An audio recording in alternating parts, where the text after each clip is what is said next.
विद्यार्थियों, यह आपके पाठ्य पुस्तक के फर्स्ट यूनिट का फर्स्ट चैप्टर है, बी द बेस्ट, अर्थात सर्वश्रेष्ठ बनो।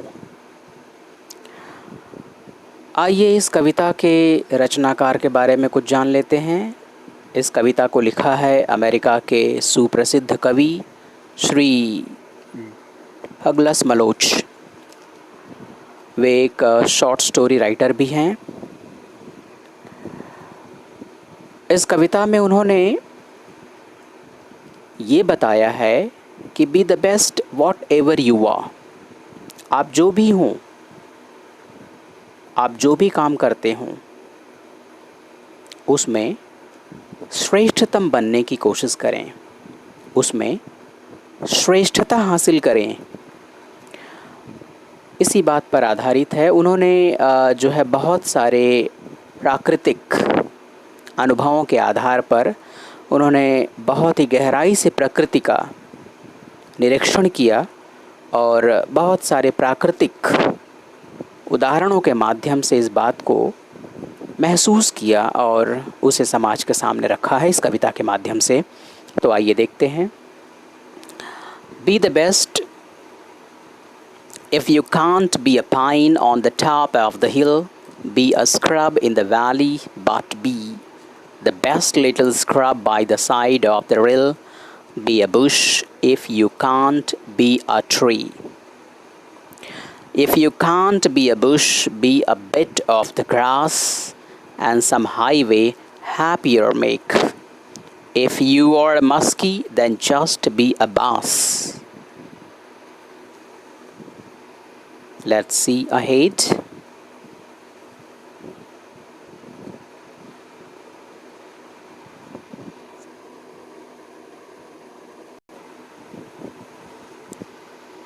Okay. If you're a muskie, then just be a bass, but the liveliest bass in the lake. We can't all the captains, we have got to be crew. There's something for all of us here. There's big work to do, and there's lesser to do. And the task you must do is the near. If you can't be a highway, then just be a trail. If you can't be the sun, be a star. It isn't by size that you win or you fail. See the last stanza. Be the best of whatever you are. The poem is written by Douglas Maloch, one of the famous American poet and short story writer. तो आइए बच्चों, हम ज़रा शब्दार्थ और एक एक शब्द का विश्लेषण करके इस पोयम का अर्थ समझने की कोशिश करते हैं। आइए नीचे आते हैं हम। देखते हैं फर्स्ट स्टेंजा में क्या है। B the best. If you can't be a pine on the top of the hill, be a scrub in the valley, but B the best little scrub by the side of the रिल.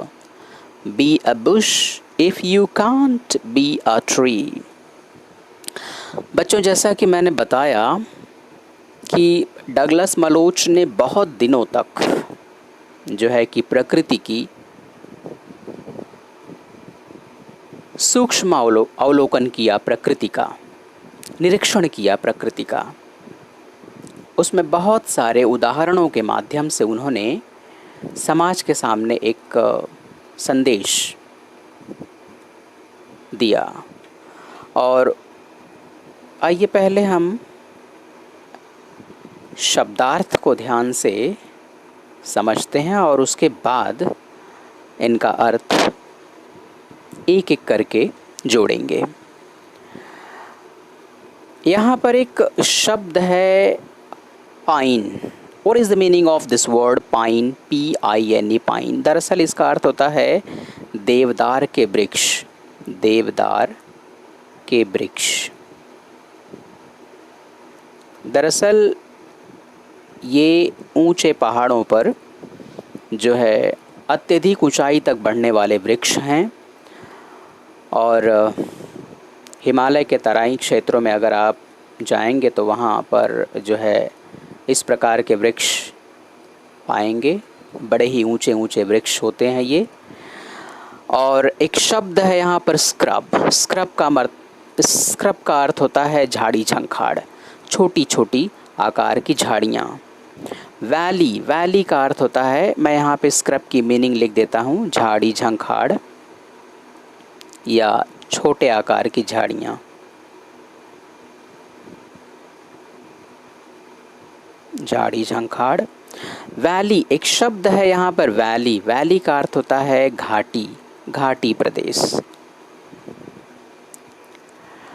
एक शब्द यहाँ पर आया है रिल, RILL। रिल का अर्थ होता है छोटे झरने, घाटी प्रदेशों में बहने वाले छोटे छोटे झरने।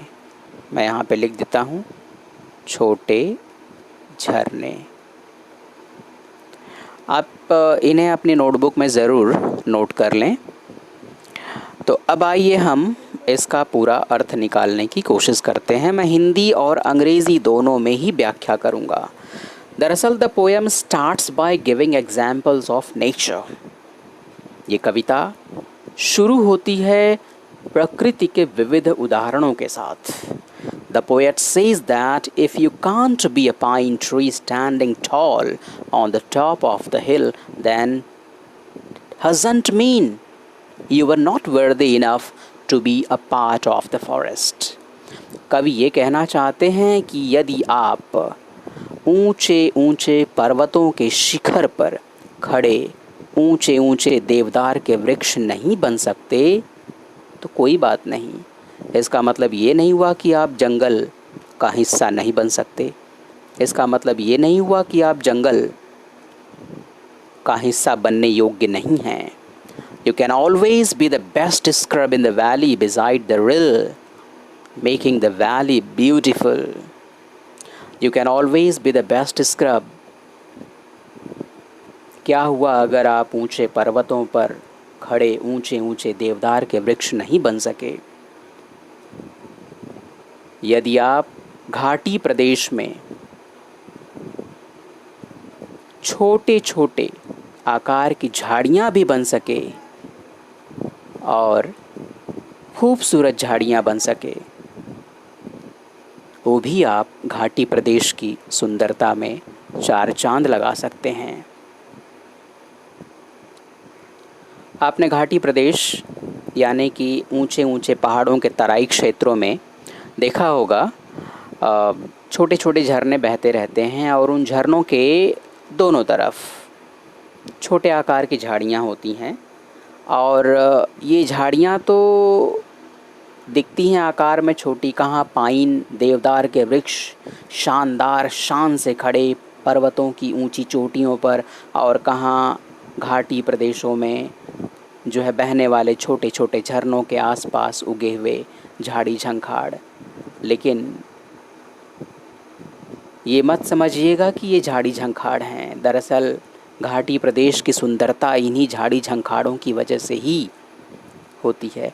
तो यहाँ पर कवि ये कहना चाहते हैं कि देवदार के वृक्ष और घाटी प्रदेश में छोटे झरनों के आसपास उगे हुए छोटे आकार के झाड़ी झंखाड़ दोनों का अपना अपना महत्व है। जिस प्रकार से देवदार के वृक्ष शान से आसमान की ऊंचाइयों को छूते हैं, उसी तरह से ये जो स्क्रब होते हैं ये भी घाटी की सुंदरता में चार चांद लगाते हैं। तो दोनों का ही अपना अपना महत्व है, दोनों का ही जंगल में अपनी अपनी हिस्सेदारी है, जंगल में अपना अपना वजूद है। तो कवि यही कहना चाहते हैं कि जो भी हो आप, whatever you are, be the best। आइए देखते हैं, if you can't be a pine on the top of the hill, be a scrub in the valley, but be the best little scrub by the side of the rill, be a bush if you can't be a tree। तो कवि यहाँ पर ये भी कहना चाहते हैं कि द टॉल पाइन ट्रीज में फॉर्म लार्ज फॉरेस्ट, जो है देवदार के वृक्ष, ऊंचे ऊंचे वृक्ष जंगलों की, वनों की सुंदरता को बढ़ाते हैं, उसे सघन बनाते हैं। तो उसी प्रकार से but without scrub I the side of the stream the valley would lose its charm. लेकिन स्क्रब के बिना, छोटी छोटी आकार की झाड़ियों के बिना, जो झरनों के आसपास उगे हुए होते हैं, उनके बिना तो घाटी प्रदेश भी अपना आकर्षण खो देता है। यदि आप ऊंचे ऊंचे पर्वतों के तराई क्षेत्रों में स्थित घाटी प्रदेश में जाएं तो वे अपनी सुंदरता किस वजह से पाती हैं? घाटी प्रदेश अपनी सुंदरता वहाँ बहने वाले छोटे छोटे आकार के झरनों और उन झरनों के आसपास उगे हुए छोटे आकार की झाड़ी, झंखाड़ और फूल वाली वनस्पतियों के लिए प्रसिद्ध हैं। आगे देखते हैं। So at least be the best scrub if not a pine tree. तो कवि यही कहना चाहते हैं कि यदि आप जो है कि पाइन ट्री नहीं बन सके तो क्या हुआ, सबसे अच्छी स्क्रब ज़रूर बने और एक जो है महत्वपूर्ण स्थान हासिल करें। आगे जो है कवि कहना चाहते हैं कि he is trying to say that be the best employee if you can't be the boss. अच्छा, इस एग्जाम्पल यानी कि जो है देवदार यानी कि पाइन के वृक्ष और स्क्रब, इन दोनों के उदाहरण के माध्यम से कवि समाज के सामने ये संदेश रखना चाहते हैं, ये बात रखना चाहते हैं कि be the best employee if you can't be the boss. यदि आप जो है कि बॉस नहीं बन सकते तो सबसे अच्छा एम्प्लॉई ज़रूर बने, क्योंकि बॉस का जो स्थान है वही स्थान उस फर्म में, उस कंपनी में, उस संस्थान में एक एम्प्लॉई का भी होता है, अगर वो सर्वश्रेष्ठ है अपने कार्य में। तो अंतिम लाइन में कवि क्या कहते हैं? Be a bush if you can't be a tree. अच्छा, बुश का मतलब होता है झाड़ी, स्क्रब का मतलब होता है वो छोटे आकार की झाड़ी, झंखाड़, जो रिल के आसपास, रिल यानी होता है छोटे छोटे आकार के झरनों के आसपास उगे होते हैं। लेकिन बुश वो झाड़ियाँ हैं जो कहीं भी उगी होती हैं, छोटे आकार की झाड़ियाँ। तो be a bush if you can't be a tree. यदि आप, यहाँ कवि ये भी कहना चाहते हैं कि यदि आप वृक्षों के समान ऊंचे, घेरदार और जो है कि मजबूत नहीं बन सकते तो क्या हुआ, झाड़ियाँ तो ज़रूर बन सकते हैं।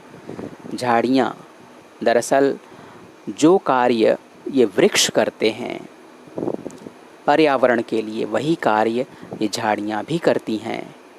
जिस प्रकार से इन वृक्षों की पत्तों को खाती हैं भेड़ बकरियाँ और जो है कि अन्य शाकाहारी प्राणी, उसी प्रकार से इन झाड़ियों को भी भेड़ बकरियाँ चरती हैं और उनका पेट भरता है। तो दोनों का अपना अपना महत्व है और दोनों ही श्रेष्ठ हैं। आइए देखते हैं हम अगले स्टेंजा पर।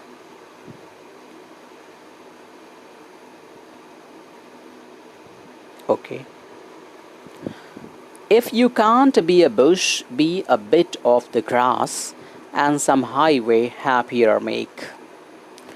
If you are a muskie, then just be a bass, but the liveliest bass in the lake. तो आइए हम आगे बढ़ते हैं। दरअसल यहाँ पर बुश का मतलब मैंने आपको बताया था। बुश का अर्थ होता है छोटे आकार की झाड़ी जो कहीं भी सामान्य रूप से उगती है, और ए बिट ऑफ ग्रास का मतलब होता है घास। If you are musky and some highway happier make. Highway का मतलब होता है राजपथ, हैप्पियर यानी खुश या प्रसन्न चित्त। If you are muskie, muskie का मतलब होता है एक दुर्लभ और बहुत ही मूल्यवान मछली जिसका मूल स्थान है उत्तरी अमेरिका महाद्वीप। And then just be a bass. Bass का मतलब होता है सामान्य रूप से पाई जाने वाली, सामान्य जो है नॉर्मली हर जगह पाई जाने वाली एक एडिबल फ़िश होती है ये, जिसका उपयोग खाने के लिए किया जाता है। बट द लाइवलीएस्ट, लाइवलीएस्ट का मतलब होता है ज़िंदा दिल। बास इन द लेक, लेक यानी होता है झील। तो आइए ज़रा हम इसका पूरा अर्थ निकालने की कोशिश करते हैं। If you can't be a bush be a bit of the grass. अब यहाँ पर कवि जो है बुश और ग्रास की तुलना, इसके पहले वाले स्टेंजा में कवि जो है देवदार के वृक्ष अर्थात पाइन ट्री और स्क्रब की तुलना कर रहे थे, और बुश और जो है ट्री की तुलना कर रहे थे। अब इस स्टेंजा में कवि जो है कि बुश और ग्रास की तुलना कर रहे हैं। कवि ये कहना चाहते, इसके पहले वाले स्टेंजा में कवि ये कहना चाहते थे कि यदि आप पाइन ट्री नहीं बन सके तो स्क्रब बन के अपनी श्रेष्ठता सिद्ध कर सकते हैं। यदि आप वृक्ष नहीं बन सकते तो सामान्य झाड़ी बन के भी अपनी उपयोगिता साबित कर सकते हैं। इस स्टेंजा में कवि ये कहना चाहते हैं कि यदि आप बुश भी न बन सके तो ग्रास बन के कम से कम हाईवे को, राजमार्ग को, राष्ट्रीय राजमार्गों को और सुंदर और जो है कि हैप्पियर मेक का मतलब होता है वहाँ का जो राजमार्ग का जो वातावरण होता है वो शुद्ध और जो है कि खुशहाल बना सकते हैं। दरअसल राजमार्ग पर चलने वाली जो गाड़ियाँ होती हैं वे बहुत अधिक मात्रा में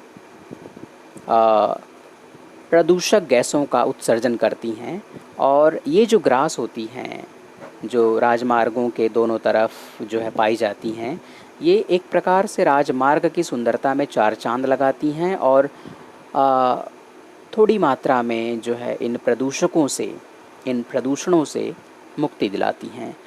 तो यहाँ पर जो है बुश और ग्रास की तुलना करके कवि ये कहना चाहते हैं कि यदि आप बुश नहीं बन सके तो कोई बात नहीं, ग्रास के ज़रिए आप अपनी ग्रास बन के भी आप एक महत्वपूर्ण स्थान प्राप्त कर सकते हैं। वो कैसे? हाईवे, राजमार्ग को और अधिक सुंदर बना सकते हैं। If you are a muskie then just be a bass but the liveliest bass in the lake। अच्छा, कवि यहाँ पर जो है कि मस्की और बास की तुलना करना चाहते हैं। तो मस्की क्या है? दरअसल बच्चों, मस्की उत्तरी अमेरिका महाद्वीप में पाई जाने वाली एक बहुत ही दुर्लभ और मूल्यवान मछली है जिसे पकड़ पाना आसान नहीं है। और तो कवि यहाँ पर ये कहना चाहते हैं कि यदि आप जो है कि मस्की नहीं बन सके तो बास बन करके स्थानीय लोगों का मनपसंद भोजन और उनका मनपसंद जो है कि भोजन के रूप में एक महत्वपूर्ण स्थान प्राप्त कर सकते हैं, स्थानीय लोगों का जो है कि पेट भर सकते हैं। तो बास एक सामान्य रूप से पाई जाने वाली एडिबल फ़िश है। एडिबल फ़िश का मतलब होता है सेवन, जिसे खाया जाता है। तो कहाँ मस्की और कहाँ बास, लेकिन जो स्थान बास का है, लोगों के बीच में बास जिस प्रकार से प्रचलित है, जिस प्रकार से लोग उसे पसंद करते हैं खाने के लिए, और मस्की तो एक प्रकार की कस्तूरी जो है फ़िश है और बहुत ही दुर्लभ होती है, तो हर किसी को मिलना आसान नहीं है। बट द लाइवलीस्ट बास इन द लेक, तो यदि आप जो है मस्की नहीं बन सकते तो कम से कम जो है बास, ऐसी बास जो लाइवलीस्ट हो, ज़िंदा दिल हो और स्थानीय लोगों का भरण पोषण करती हो और उनके बीच में काफ़ी महत्वपूर्ण मानी जाती है, ये तो बन सकते हैं। आइए हम अगले स्टेंजा में चलते हैं।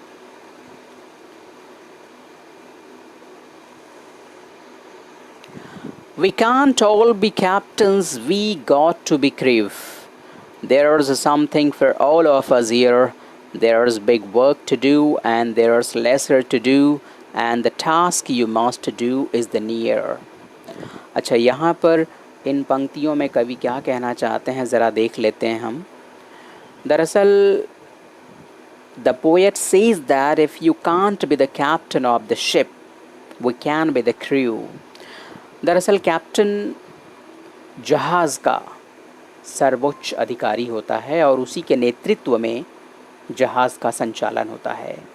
लेकिन जहाज़ पर हर कोई कैप्टन तो नहीं बन सकता ना, तो जो स्थान कैप्टन का है जहाज़ में, वही स्थान एक जो है क्रू मेंबर का भी होता है। क्रू अर्थात होता है जहाज़ का संचालक दल। क्रू मीन्स जो जहाज़ को ऑपरेट करते हैं। तो the poet says that if we can't be the captain of the ship, we can be the crew. A captain alone can't sail through the seize.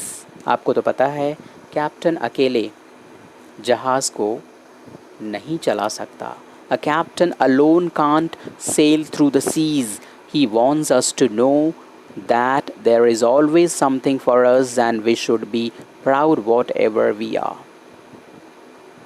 तो कवि यहाँ ये संदेश देना चाहते हैं कि there is always something for us and we should be proud whatever we are.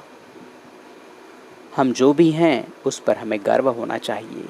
He explains that in this society every work has its own importance and no work is to be ashamed of. कवि ये स्पष्ट कर देना चाहते हैं कि समाज में कोई भी कार्य हो अपने आप में महत्वपूर्ण होता ही है, और कोई भी ऐसा कार्य नहीं है जिस पर हमें लज्जित होना चाहिए, जिस पर हमें लज्जा महसूस होनी चाहिए। What would happen if everyone wants to be a doctor or a businessman? अरे क्या होगा अगर हर कोई समाज का डॉक्टर या बिजनेसमैन ही बनना चाहेगा। ज़रा सोचिए, who would look after the smaller jobs of the society? तो समाज के छोटे कार्य कौन करेगा? There will be no one to keep our roads clean. हमारी सड़कें कैसे साफ़ होंगी? There would be no one to mend our shoes. जूते कौन बनाएगा? There would be no one to mend our shoes. So he explains that we should do the task which is at hand rather than running towards bigger tasks as every job needs to be completed. इसलिए कवि यहाँ ये समझाना चाहते हैं समाज को कि जो भी कार्य हमारे पास हैं उसे करें, उसे पूरी लगन और निष्ठा से करें, उसमें श्रेष्ठता हासिल करें और ना कि केवल बड़े और महत्वपूर्ण कार्यों की ओर जो है भागें। As every job needs to be completed, क्योंकि समाज में हर कार्य को करना ही पड़ता है।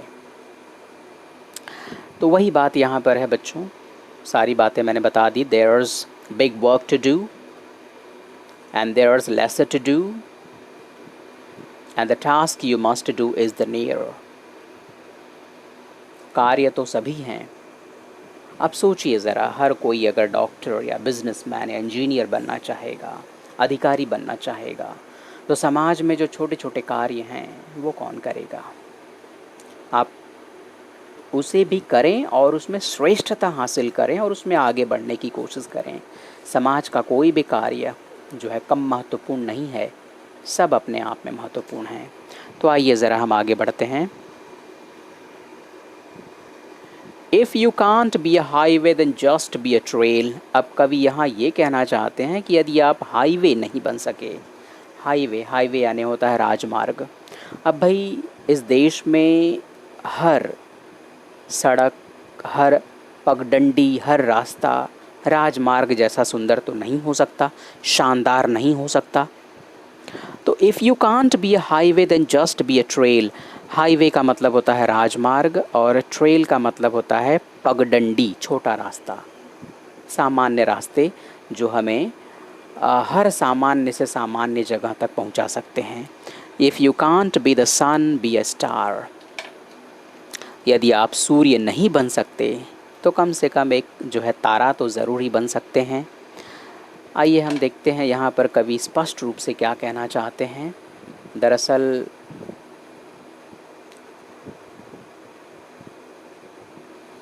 in the last stanza he further adds that if you can't be a highway, we can always be a narrow pathway. यदि हम हाईवे यानी राजमार्ग, बड़ी बड़ी सड़कें नहीं बन सकते, we can always be a narrow pathway. हम छोटे सामान्य आकार की पगडंडी रास्ते तो ज़रूर बन सकते हैं।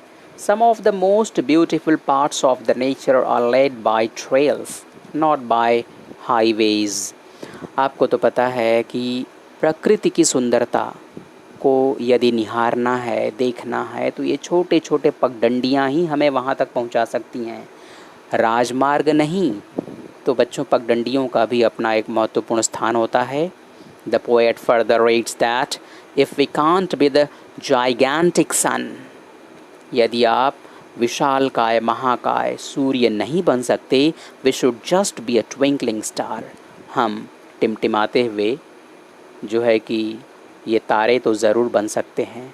He says that size doesn't matter, your success will depend only on how good you are at it and if you are making noticeable contribution to the society. He says, यानी कवि ये कहते हैं कि size doesn't matter, आकार महत्वपूर्ण नहीं होता है। Your success will depend only on how good you are at it. आपकी सफलता इस बात पर निर्भर करती है कि आप उस कार्य में कितने महत्वपूर्ण हैं। And if you are making noticeable contribution to the society, और आप समाज में कितना महत्वपूर्ण योगदान देते हैं। The poet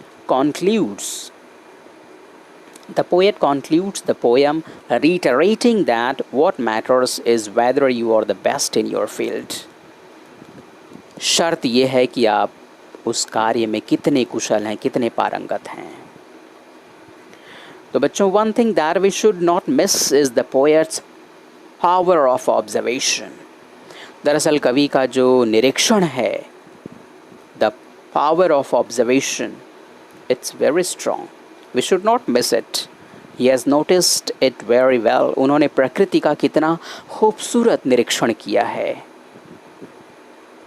और ये बताया है कि the smaller and lesser important objects of nature draw our attention just like one big and important thing. उन्होंने हमें ये बताने की कोशिश की है कि जिस प्रकार से बड़ी और महत्वपूर्ण चीज़ें हमारा ध्यान आकर्षित करती हैं, उसी प्रकार से जो है लेस इम्पॉर्टेंट और जो है कि साइज़ में छोटी चीज़ें भी हमारा ध्यान उतना ही आकर्षित करती हैं जितना कि बड़ी और महत्वपूर्ण चीज़ें करती हैं। Smaller and lesser important objects of nature draw our attention just like the big and important works do. तो उम्मीद है विद्यार्थियों आपको पूरी तरह से बात समझ में आ गई होगी। थोड़ी सी 2 लाइनें और बची हैं, उसको भी हम बता देते हैं। It is done by size.